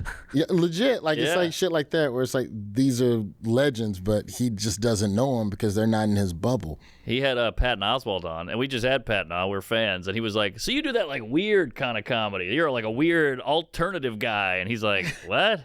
I've been around for That's a 35 years." 2003 question for Patton. Yeah, yeah, It's not, what's this new alt? yes, exactly. Brian Posehn, tell me about. So you could tell he wasn't too familiar with his work.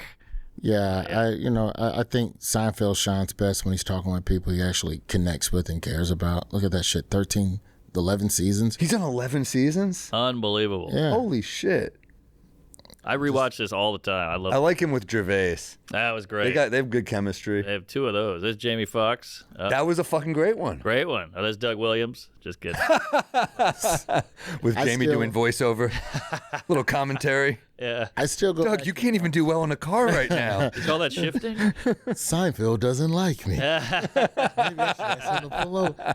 Also, another great thing about this show, he had Rickles, he had Jerry Lewis, he had Carl Reiner, and then now they're all dead. So, like, we have another little moment with those guys. That is a beautiful thing. Like It's a Terry museum. Gross on Fresh Air. You can look up like Terry Gross interviewing like Henny Youngman. Whoa! You can. She's interviewing Henny Youngman. that right? She's talking to fucking what's his name, Jackie Mason. These interviews are just like, and it's amazing because it's shit that you don't like. Look, was Jackie Mason's comedy for me? No, but he still says shit that connects. You still like he's a comic. He's a relevant. comic, so you're like, wow, you get stuff from all these. I remember when Richard Belzer died, they re-released that Fresh Air with him and Terry Gross, and he was so good in the interview. I sent it to you. Yes. I sent it to you. Yes. And list, but it's cool, man. Like, but you're right. It's like these need to live somewhere, especially with the OGs. Like Rickles was still fucking great. You boys been to the Comedy Museum in Jamestown, New I York have. yet?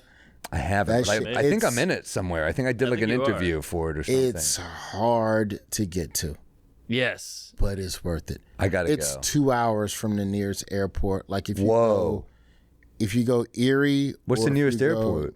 Erie or Buffalo, Erie, PA or Buffalo. It's in Jamestown, New York. It's Lucille Ball's hometown. That's right. They had that. Remember that ugly statue of Lucille Ball? Pull it up. Oh, yeah. It But was they, like the worst statue ever. I know they're hard to make and they're expensive, but look at this shit. But nah, that shit look like Ronaldo.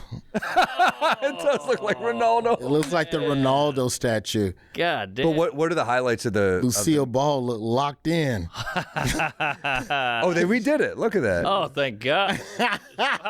Lucille Ball was Statue a, got worked She up. got a she was a BBL. beautiful lady. Beautiful lady. Redhead. But yeah, shout out to Lucille because the museum was originally a tribute to her, and then she told the people who were building the museum, "Fuck that, make it a tribute to all of comedy." Wow. And it's literally Smithsonian level artifacts, Yep. and I think they have a Dangerfield suit. yes, they have a bunch of comedy suits in there. So it's like the Rock and Roll Hall of Fame, but for comics. Exactly. Yeah, but it walks you through each era of comedy and style of comedy and comedians who dominated that style. They don't like set them up in like a Mount Rushmore or anything like that. But there's like, they have like a whole exhibit just on Working Blue Right. and comics who cursed and And so then they have a letter. This is the stool that Bobby Sladen sniffed after one went to the bathroom. Right. But they have letters that Lenny Bruce wrote while he was locked up. And it's bits. This motherfucker's locked up for jokes and he's in jail writing bits. That's fucking beautiful. That's a powerful thing right there. Yeah. Pages of Carson jokes and scripts and transcripts and like teleplays or whatever. Dude, I got to go to this. It's great. Mel was Brooks there Blazing before. Saddles first draft. Just on display like the Constitution with the light treated glass so it doesn't get sun faded. Like, it's legit a good fucking time. Like, if you give a fuck about jokes, it covers everything right up to, I say, about Look how young he was. Mulaney. God. About Mulaney. Kevin Hart is where the Kings of Comedy is in there. Oh, yeah. We got to donate money to move this thing to Queens or something. Bro, it would be a line out the door every day if it were closer.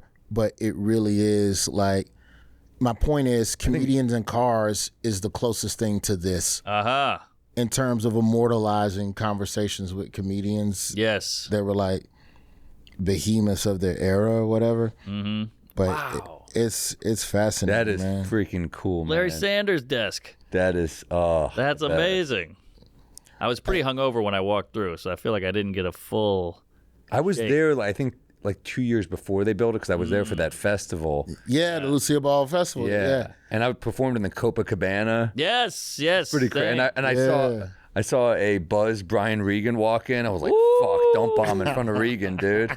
Yeah. And no, it was fun as hell though. I mean, they're good people who started this, and Oh, the puffy shirt with the fucking Emmy. Yeah, Seinfeld.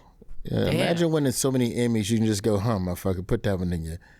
but it's like it is weird when places like are in the, like the Basketball Hall of Fame in Springfield, Massachusetts, and you're like, Randomness. you can't put it in like a slightly Cooperstown for baseball. Cooperstown. Oh, that's even harder to get. These are fucking impossible to get to. Yeah. Cheap land. I went to, this is a shame, as much of a baseball fan I am, I only went because I had to interview Bob Costas for that Roku home run doc earlier this year. And that was a 3-hour ride from New York.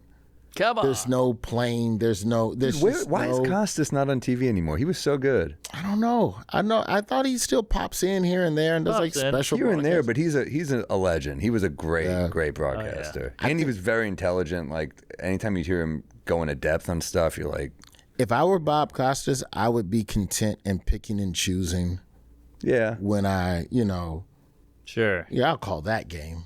Right. Give me, what's that, game of the week? Nah, get that back out of here. What's that? Yankees-Phillies World Series? Yeah, give me game 2. I believe he just calls in and just calls his shift. Everybody's just happy to have him. Well, what is your most prized comedy memorabilia? Do you guys have something? God damn. All right, you go first. What do you got? Well, let's see. Clearly got something in mind, right? I have a photo with Norm and a text that he sent to a friend of mine that said, I saw this comic, he's hilarious, Mark Norman. So I've put the text under the picture. That's pretty cool. That was great. What else do I have? This is going to sound really corny, but when I was in high school, I went to see David Tell at Caroline's, and he autographed the playbill for me, and that was like, hey, that's and I cool. still have that, so that's sentimental because I was like, my favorite comic, and he was cool then. He's even cooler now. So. That's great. It's not framed yet, but I have a picture with Arsenio Hall from the Emmys 2023. Wow. 03 Star Search. I bombed Pull it up. and I got ready. Oh, you can't find it, baby. You got it Oh, you scrubbed? can't. Good publicity team. Star Search 2003. You Rob Delaney'd this? Exactly. All you can find is me telling the story of Star Search. You can't even find the clip. Yeah, you got Letterman. That's 07, you bitch. Wow. You can't find any episodes of Star Search. I think online. the Chappelle. I don't know if you can stream it. Kevin Brennan one's still lurking around. I did Star Search 03. That Chappelle Arsenio set was was the killer. host. Yeah. And I was getting ready to cuss out B2K because I bomb, but you're like defensive because people are telling you suck Right. and you don't know how to react. And I'm new to television. I'm like, well, motherfucker, and I'm like getting ready to cuss him. And Arsenio just like gently pulls me back. And like through his teeth, he just goes, Oh, that's a friend. save my ass, bro. Damn. And like that's one of those things where Scarlet Letter. There's no coming back. You're just forever the guy who cussed out Naomi Judd and 2 young teenage rappers. It's an embarrassment. Ironically, that would go viral now and would help you. But back then, that was you'd be out of the business. It wouldn't help you. got It would go that. viral, though. Yeah. I don't think no one's building a career off that. I got a thank you letter from Letterman for coming Whoa. on the show. Hey, that's a good one. That's honestly a career highlight. Is I did the couch on Letterman on Netflix, and That's huge. that was like a career highlight because Yeah. I was like, I always want to do Letterman. I was bummed when it ended. I just want to do stand up on it. So I think it's cool as hell that Mark and I always like talk about how we missed out on that. Mm-hmm. And Oh, wait. Oh, shit. We got the whole ep here, baby. Oh, my fucking Lord. Oh, man. Fuck. This I is hope good. it's not me.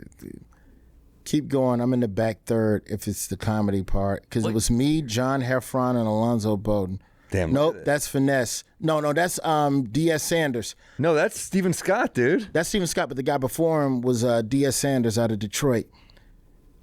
This is the week. That was the semifinals week before. Yeah. Oh, you're Yeah. close. You're close. Woo. baby. You're way better than bitch. Syracuse at this. My shit is the week after that episode because I studied DS to figure out what to do, and clearly I didn't do shit that he did to fucking Diaz. survive. Or Steven Scott, I mean. Steven Scott did a lot of impressions and stuff. Yeah, there were a lot of good guys on there. I think Ben Bailey did it. Jamie Lesso. Oh, wow. There was a good bunch. This is post Ed McMahon. Yeah, Okay, because that's when I was watching. John Heffron. Heffron in was the big. mix. Was in, this is pre. Yeah, this is pre Last Comic though. Yeah, that's right. I think contest comedy is like a different skill set though. Oh, completely. Like you in got to be terms of broad. joke structure. You got to be broad and fast. Yes. Mike exactly. Kaplan back in the day was so good at those because he He was won a lot. quick. He would like go up and tag your joke, and you're like, motherfucker, what the hell? I know. I mean, you know what he had that was such a good one. Remember his joke where he's like, I'm in a marriage, it's an open marriage, it's a divorce. We took a broken glass, we put it back together. I was like, these are so quick, these so jokes. quick. He would just hit you and hit you and hit you, and you're like, God damn. Caps was so funny. We toured together for Last Comic Standing. That's right. And with Jonigan and DiStefano, right? John again, DiStefano, and Felipe Esparza. Wow. What a lineup. That's a good 5, man. So it was 80 cities. So every city there was somebody that like which one of us are they gonna hate? Right. Because Right. there was almost no show where all 5 of us did well. Well, you're so different. Yeah, you pick a demographic and it's just odd. And I Right. remember Mike Kaplan did a joke. He goes, I went to, and this is like Montgomery or Greensboro, North Carolina, it's some random. And I went to a fast food spot and ordered a drink. And I said, I'd like a small. And they said, we only have medium and large. I said, well, if all you have is medium, then your medium, therefore, is a small. And like crickets. I'm not doing the joke justice, but They're like, fucking nerd, let's get him. yeah, but that was the sentiment of the crowd. Get the Jew. But then we would get up. But that joke just has the tone of, I've proven a point. Yeah, exactly. Indubitably. But then we would get up to like Boston and Rhode Island and like Killing. places where there's like a Jewish population Yeah. killing. And then I get on stage, man, the police be pulling us over, don't they? And they're like, no. Right.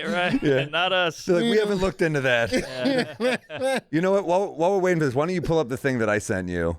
Cause, No, I'm serious. I don't know if you can find that clip because I combed the internet to make sure that a clip of me bombing. Why don't you pull? Do you have the thing I sent you, Matt? Okay, Mark's birthday is this week, so I got him a little something, and this is obviously pre-recorded. McGrath? Is that the house dude that went to jail? Mark McGrath from Sugar Ray. I thought that was I got Chrissy Mark. Knows This Best. is Yo, this. what is up to the amazing Mark Normand? It is Mark McGrath from the band Sugar Ray. Off the charts, but always in our hearts. This is 2 minutes And long. Mark, Oh. Stay with it. speaking of always in our hearts, I understand from your friend Sam that you, Mark, are celebrating a bit of a milestone very, very soon. And that is another trip around the sun for you, Mark, otherwise known as a birthday. That's correct. Sam was kind enough to let me know that you are turning 62 years young. So Sam and I want to say to you, Mark Normand, happy birthday, my brother. We hope you have the best birthday of all time. We hope it's filled with love and joy and happiness and family and friends and music and dancing like no one's watching and food and drink and cake and gifts and all those things, Mark Normand, that make a birthday so very, very special. Because Sam let me know how special you are.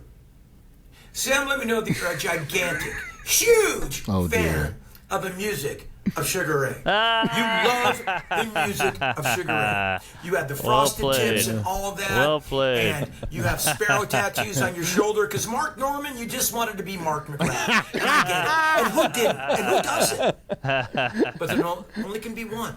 Mark Normand. And luckily you spell your name with a K, Mark, because those who spell their names with a C are a different breed, but I know you know that. Also, Sam wanted me to congratulate you on something, Mark, and it's kind of sensitive, but it's something we both have in common. Sam says, congratulations on your penis reduction surgery. And as we both know, Mark, it's a very, very dangerous procedure. Wow. Because both of our cocks were just too big. And being an Irishman, we're not known for our big dicks, but mine was gigantic, dude. Gigantic, especially for an Irishman. Mine was at least 6.5, so now I'm coming in at about 2 1/4. He's running and I feel with it. great. Yeah. Sam said you're about $1.50 now, inch and a half. So would you give him a couple Where you need to bullet be, points Mark. and he So ran with it? fantastic. Oh, that's great. Well, let him I'm glad improv. you got through Yeah. it. It's a tough operation. is But guys glorious. with big dicks like us, man, it's a cross to bear. Especially if you're really handsome like me. I don't know you, Mark, if you're handsome or not. Yeah, I think I do. I think I've seen some of your stuff. You are handsome. You are Ooh. funny. And you are brilliant. I'll take it. Happy Hey. birthday, Mark Normand. All the best to you. From Sam, I'm wondering which of your funny comedian friends Sam is. There's a few of them. And your new friend. I didn't give a Mark last McGrath from name. Sugar Ray. Happy 62nd birthday. But you're probably not a day over 41. Lots of love to you. Sorry about your Saints, but I'm a Giants fan. Happy birthday, Mark. Take care, man. From Sam. Hey, he killed it, man. Thank you. Hey, he what a killed it. guy. That was Nicely great. done. Hey, he fucking Man. killed it, I thought. I just want to fly Yeah. after watching that. Wow. Yeah. Who knew? Who knew? We're on the way up. He He's knows on the you. way down. He You know? killed it, though. He God killed bless it. him. That was great. I didn't know he had humor. He's a funny guy. He was fun. Thank you. We needed something fun. I appreciate Cameos it. are fun. I thought Joyous. Cameo was over. No, it's rocking. All right. Well, shit. It was between him and I was like, who's a good rando here for you? That was very rando. Well played. Well, dude. Now, now I got to get you one. Nah, We'll nah, just nah. keep it pinging ponging. Let's ping pong. Let's ping pong some random ass cameos. Hit me with the lead singer of OMC. Oh, you got it. I'm going to call Kevin Pollak or somebody. You got a book out, dude. Check out Roy's book. Yeah, The Man of pre-order. Many. Is this your first book? First ever. I never wrote shit in my life, but this is good because it's think- all like pain and like. Oh, wow. It's not dark, but it's my pops died when I was 16, so it's just lessons I learned from other men along the way. Wow. Nick Cannon's kids are the same story. Yeah.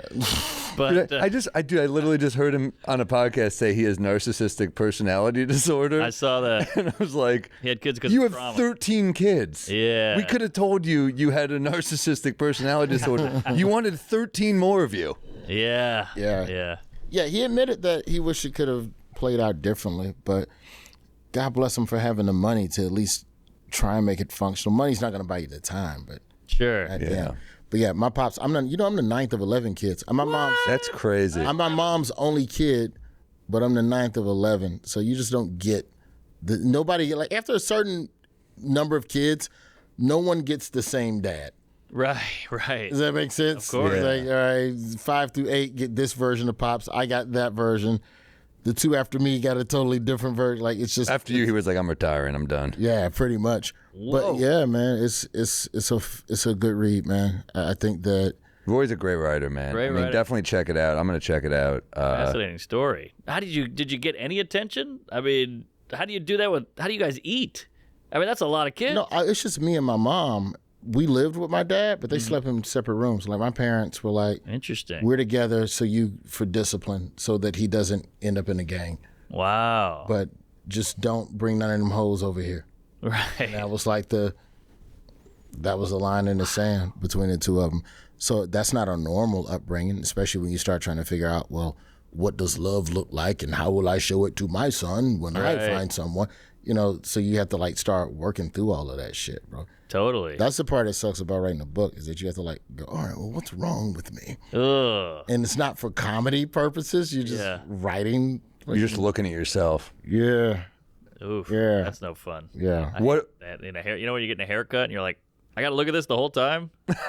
Yeah, the mirror. I Yeah. hate the mirror. Yeah. God, the last guy cut my hair way too far out. What are we doing here? Oh yeah. I got to get a haircut.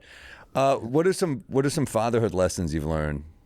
I mean, for me, man, one of them was about just not snitching. It's because it's not even just about fatherhood as much as it is the idea of here are the values you need to learn as a man. There was a comic I used to work with, R.I.P. to Spanky Brown. I opened for him once in Knoxville. Oh, at Side Splitters. Side I'm sure. Splitters. Good. Yeah. We were together the night that Whitney Houston died.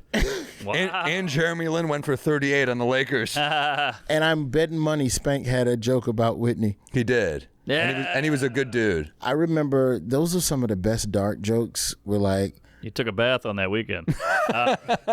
being on stage, like being at a club with comedians right after like some tragedy. There was some comic I opened for the day Payne Stewart died and his jet crashed. And he was like, Payne Stewart coming in at 6 under. And I was like, oh, fuck. Woo. There was, well, I won't say her name because people get mad now, but fucking, Heidi Fleck. no, this is a black woman comic. This is Oh. I performed in Macon like 3 days after 9/11, and she walks on stage with like the most amazing jewelry. It's just glistening. She goes, "Y'all like my jewelry? Yeah, I stole it off bodies at Ground Zero." Oh my God. Damn.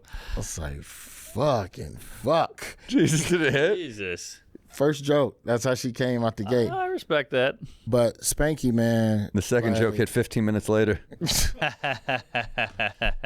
So Spank and I were riding down. It's a story I tell in the book, but we were riding down to a gig, and the booker called to cancel.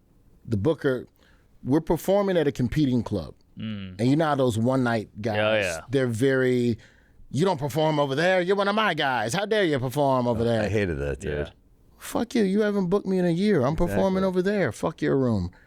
And the guy calls me he doesn't know me and Spanky are in the car together. He calls me first to get me to quit, to not do the room. And I'm like, I'm 22. Right. I'm passive. Spank at this time, he's like 40, 45. He's a fucking grown man.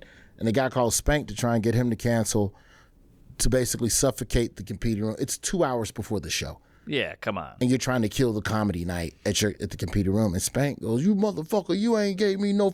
And he cusses this fucking dude out, top to bottom, like a 20-minute just tirade. And I'm just fucking white knuckle, like, that's not how you talk to our bosses. Wow. And he go, "Motherfucker, ain't none of these motherfuckers your boss. You your boss. They are fucking co-collaborators." Wow. And it changed how I looked at gigs. It changed how I look at the idea that anybody, at least in entertainment, has any control over your career, because they try to, all these bookers act like they're the key. Yes. Be nice to me, and I'll unlock all the doors for Right. you, kid. And Spank cussed that motherfucker top to bottom, and I've been all right ever since. He was an all right dude. I like Spanky, man. He was cool. Yeah, his other mistake to me, or at least what I learned from him, was the importance of dating the right person while you do this. And like the idea that if you have someone, like especially if you got a hard job and you with somebody that don't support you or will just get out of your way, you can't be with them.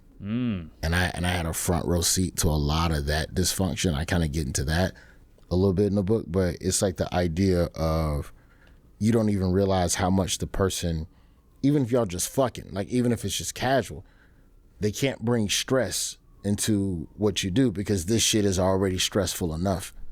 And like Right. understanding that part. What's unfortunate is those women are really good in bed.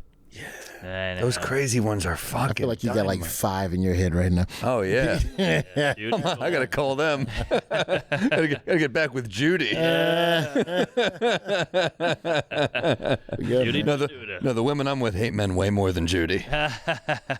Yeah, the importance of, if you're going to be with somebody, choosing somebody that actually complements what you do. Yeah. Or is in support of it. They ain't got to be your wingman, but damn, you can't be no spoiler either. That goes for everything. It goes for partnerships. It goes for like working relationships. Yeah. It goes for be with someone who makes your life easier and who's loyal and good, and you know. I struggle with that on the professional side, like hiring people. It's like, I don't know if you're gonna, especially if I'm hiring you for some shit I know how to do. Right. I'm like, it's fine. I'll knock it out. I'll stay up till 3 a.m. No, It's not a big deal. I'll edit my own videos. Right. Yeah, but you can't. You need that time to live. You got to do shit. Yeah. What I do is my wife, we have an 8-month-old, and I'm always on the road. So I just walk in with the check. I hold the check on the walk in because she's probably like, God damn, I've been changing diapers, getting screamed at, and I just go, there it is, and she's like, all right. You're in. She's like, you want us to wire that money? You're like, no. I want the pay. I want it golf style. Yeah, I want it this big. Yes, exactly. Happy Gilmore check. You see that shit where they went broke and they're cutting off everybody's money? No. Bitch, Publishers Clearinghouse filed for bankruptcy. What? And all the people who were promised $5,000 a week for life, there's like, yeah, we ain't got it. All those people that were going to get Bobby Bonilla paid just got dude. They've been getting checks since the 90s. Bankruptcy's a bitch. Yeah, Publishers, they make their money off I'm owed magazine some money from a subscriptions. studio. I'm owed a decent amount of money from a studio that went bankrupt, and I was like, my buddy is also owed, who I wrote it with, and we're just like, really? Yeah, Wow. come on. But that's what bankruptcy is. It's like, we don't have to pay you. We're bankrupt. Fuck you. Yeah, sorry. Haha. Damn. Yeah, but the people are like trying to sue and shit. But I always feel like if you've gotten $5,000 a week For a while. life, yeah. Yeah, but a deal's a deal, right? I mean, it's all. Yeah, I mean, it does a deal until I don't have them. I make money from magazines. Nobody's reading fucking handheld magazines anymore. You know, I kind of want to go back. I was thinking about going back to newspaper because when I'm at like the airport or something, I get magazines. I get it. For some reason, it's only an airport thing now for me. But I was like, I kind of like it. I read more when I'm holding it as opposed to on my phone. Because you look at articles that you wouldn't have normally clicked the link to. Aha. Exactly. True. So And you're not distracted to scroll out on a phone and go with a text. Yeah. Yeah. I'm all in. I'm going back to hard. It's a good shield too. Like my dad would read the paper every day, and when that paper was up, you couldn't get around it. Like you couldn't go, hey Dad, the paper was up. So it was like a nice block. Sound like you need to write a book. He was tough. We'll not plug love some you. dates too, dude. Buy Roy's new book and get on Amazon, right? Yeah, we was telling some stories on tour. It's not like because I hate the word book tour because it suggests that I'm just going to be, hey, it's just I'm sitting on stage and I'm pontificating. But no, Right.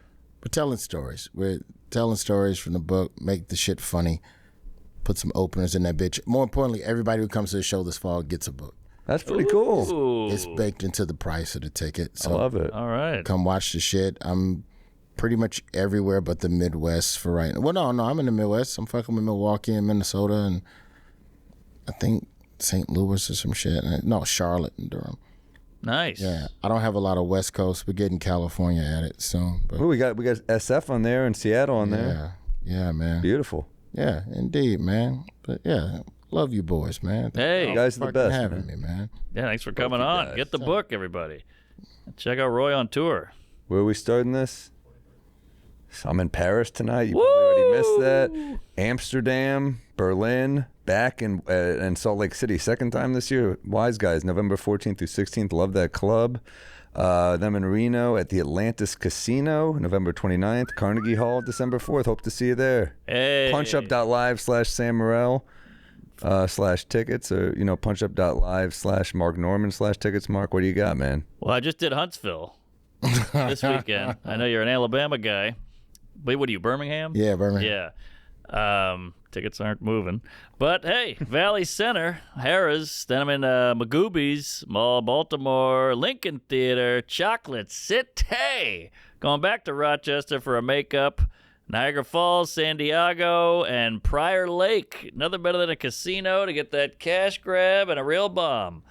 So, yeah, come It's a on good out. combo. Yeah, get some bodega. BodegaCatWhiskey.com or just DM Matt at Bodega Cat Whiskey on Instagram if you want it in your liquor store, in your bar, because we're making some moves. We want to be there with you.